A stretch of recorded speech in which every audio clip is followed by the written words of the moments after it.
Поминаа повеќе од 10 дена, а председателот на собранието Талат Џафери не само што не се извини за неговото безобразно однесување спрема вработените во собраниската служба, туку се однесува како ништо да не се случило.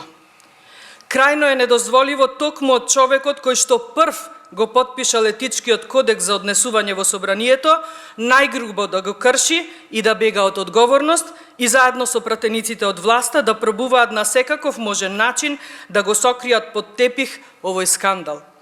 Џафери најмалку што можеше да направи е да се извини за ваквото однесување и да си поднесе оставка од функцијата председател на собранието.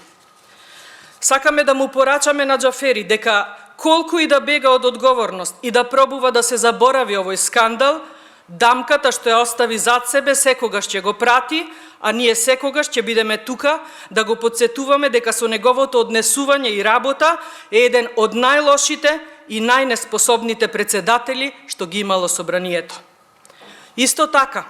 го повикуваме и господинот Панчо Минов да не одолговлекува и да закаже седница на Комисијата за деловнички и мандатно-имунитетни прашања, на која што ќе се расправа за санкции по повод прекршувањето на етичкиот кодекс од страна на Талат Џафери.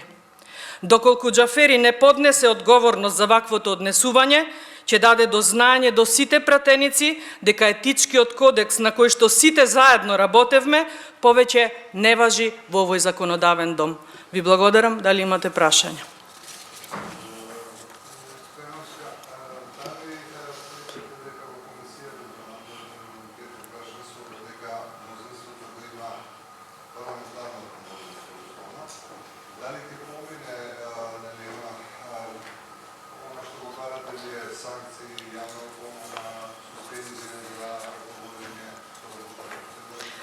Точно така, ние сме свесни и на крајот на денот со секое гласање ние сме надгласувани во ова собрание, но друго е кога на таа комисија ќе се свика и таму сите пратеници од опозицијата ќе кажат она што има да го кажат, еве особено јас, бидејќи лично јас имав многу лош третман од страна на председателот, ако ништо друго на таа седница ќе се слушне гласот и револтот на опозицијата за односот на Талат Џафери кон сите нас. А очекувам и ги повикувам и пратениците од власта да кажат по некој збор за ваквото однесување кое што е крајно недолично.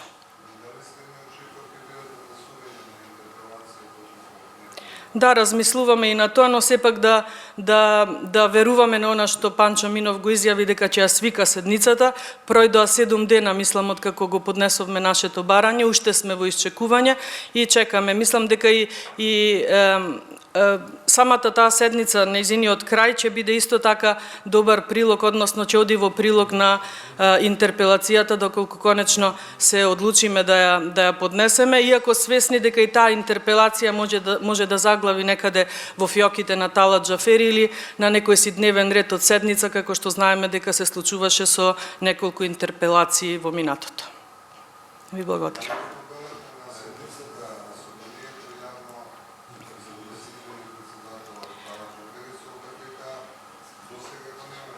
Ние го побаравме тоа уште во понеделникот, бидејќи прв понеделникот беше после оној скандал да свика седница, односно продолжение на 71-та седница, но тој се однесуваше како што целата македонска јавност можеше да види, како ништо да не се случило, си ги читаше оние кои што